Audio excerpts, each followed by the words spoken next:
Salut à vous les managers, je suis très heureux de vous retrouver dans cette nouvelle petite vidéo. Qui n'a pas vécu l'angoisse? Ou est-ce que ça t'arrive toi de vivre l'angoisse de ouais mais d'accord, mais quand on va s'évaluer avec le collaborateur, comment on fait quand on n'est pas d'accord? Et qu'est-ce qui se passe si on n'est pas d'accord? L'idée serait de dire comment je peux évaluer le mieux possible mon collaborateur sans trop me tromper. Quelles sont les deux clés concrètes? La première de ces clés consiste à t'assurer que toi et ton collaborateur, vous vous appuyez bien sur le même référentiel de compétences. Référentiel de compétences, fiche métier, fiche de poste, un descriptif de poste, c'est tout simplement quelles sont les responsabilités et les compétences attendues du collaborateur dans la mise en œuvre de son métier.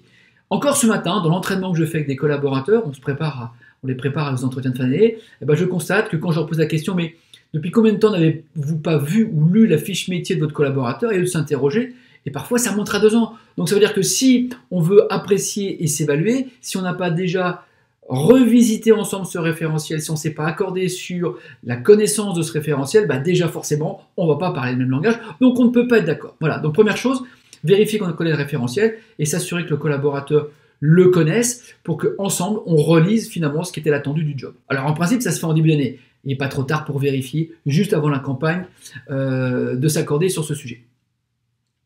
La deuxième clé consiste, là encore, à se mettre d'accord sur la grille de lecture pour évaluer la compétence. Et pour ça, je dois te remontrer un vieil outil qui vient d'Hersey Blanchard, et je te retrouve juste dans quelques instants pour ça. En principe, si les entretiens annuels de fin d'année se passent chez toi comme je l'imagine, c'est que l'objectif d'un entretien, c'est au bout d'un moment de porter une appréciation, une évaluation sur le niveau de professionnalisme et le niveau de résultat. Et quand on parle du niveau de professionnalisme, forcément, l'objectif de l'entretien, c'est de faire une photo à l'instant T pour mettre en mouvement le collaborateur pour continuer à développer son niveau de professionnalisme. Soit le développer pour continuer à l'améliorer, soit le développer pour atteindre le niveau nécessaire, soit de continuer à atteindre le maintien du niveau acquis. De ce qu'on connaît du cycle de développement du professionnalisme, c'est qu'il y a 4 étapes, toujours les mêmes, qui sont le débutant, l'amateur, le technicien, le professionnel. Alors derrière débuteur, amateur, technicien, professionnel, tu peux toi choisir ta grille d'évaluation. Ça peut être début, occupe, maîtrise, domine, début, occupe, maîtrisant, expert. Bref, il y en a plein. Ce qui caractérise le débutant, c'est que forcément, lui, il ne sait rien. Donc forcément, il va faire plein d'erreurs puisqu'il ne sait pas quoi faire et il ne sait pas comment faire. À toi de savoir pendant combien de temps on peut estimer dans ton métier qu'un collaborateur soit débutant. Parce qu'une fois qu'il est sorti de ce cycle de débutant, et c'était le cas ce matin, on va l'amener vers l'amateur. L'amateur, c'est que sur ce qu'il a vu en tant que débutant, donc il sait quoi faire et comment faire sur une partie du métier, mais sur tout le reste de l'autre partie du métier, il ne sait pas encore quoi faire et comment faire. Et donc, il est encore tout à fait possible qu'il continue à faire des erreurs. Sauf qu'à ce stade de son développement de professionnalisme, il n'est pas encore conscient de ses erreurs. Il va faire de ses erreurs. Et les erreurs vont l'aider à progresser. Donc là, la bonne posture, c'est de l'accompagner, de continuer à manager l'erreur et de l'amener petit à petit à être capable de ne plus faire d'erreurs. C'est le stade au-dessus du technicien, c'est-à-dire qu'il devient conscient maintenant de ce qu'il fait.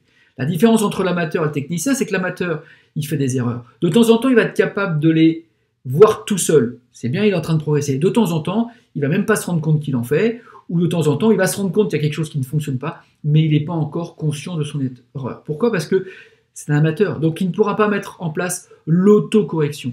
Là encore, c'est pas grave, c'est un stade de développement tout à fait nécessaire, d'accord? Et que, là encore, dans ton métier, au bout de combien de temps peut-on encore accepter que quelqu'un soit amateur? Et je te rappelle, amateur, il y a forcément une partie du métier qu'il n'a pas encore découvert, ou même s'il sait faire tout le métier, il y a peut-être des situations qu'il n'a pas vécues. Je prends l'exemple d'un vendeur. Un vendeur, il sait vendre, mais vendre le jour des soldes, c'est encore autre chose. D'accord? Ce qui caractérise le technicien, c'est que le technicien, lui, effectivement, c'est quelqu'un qui sait quoi faire, il sait comment faire. Il va aussi faire des erreurs, sauf que lui, ce qui le caractérise, le maîtrisant, le technicien, c'est qu'il est capable seul maintenant d'identifier ses erreurs. Et de temps en temps, quand il les aura identifiées, il sera capable de mettre en œuvre l'action corrective. Et puis de temps en temps, il saura identifier son erreur, mais il aura besoin de vous pour l'aider à mettre la correction. C'est typiquement le sportif qui commence à avoir un bon niveau, il est capable de comprendre les erreurs qu'il fait, mais parfois il a encore besoin du coach pour continuer à développer ça. D'accord? Donc ça, c'est ce qui caractérise le technicien. Le professionnel, lui, c'est la personne qui est capable non seulement de s'autocorriger, mais on est au stade ultime, on est sur une personne qui est capable maintenant, elle, de presque pouvoir apporter une lecture sur son savoir-faire. Bref, on est presque la personne qui est dans la transmission. Comment éviter d'évaluer et de se tromper? Qu'est-ce qu'on fait quand on n'est pas d'accord? Déjà, pour être d'accord, c'est qu'on parle de la même chose, on a un référentiel, et puis l'idée, c'est de bien identifier le vrai stade de développement dans lequel est le collaborateur. Je parlais tout à l'heure d'RC Blanchard, c'est que derrière RC Blanchard, il y a en effet la posture du manager situationnel, puisque avec un débutant, on ne va pas hésiter à être directif, dire quoi faire et comment faire.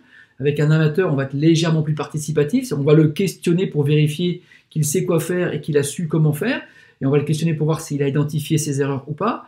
Puis après, on va passer au technicien, on est plutôt sur une posture plus participative, c'est que le technicien, le maîtrisant, il est capable lui-même de parler de ses difficultés, alors qu'avant, un amateur n'est pas capable de parler de ses difficultés, ou c'est très rare. Donc il ne faut pas être surpris. Effectivement, quelles sont les difficultés que tu rencontres? Là, le maîtrisant, il est capable un peu plus, parce qu'il a la connaissance, il a l'expérience, donc maintenant il sait un petit peu ce qu'il doit regarder.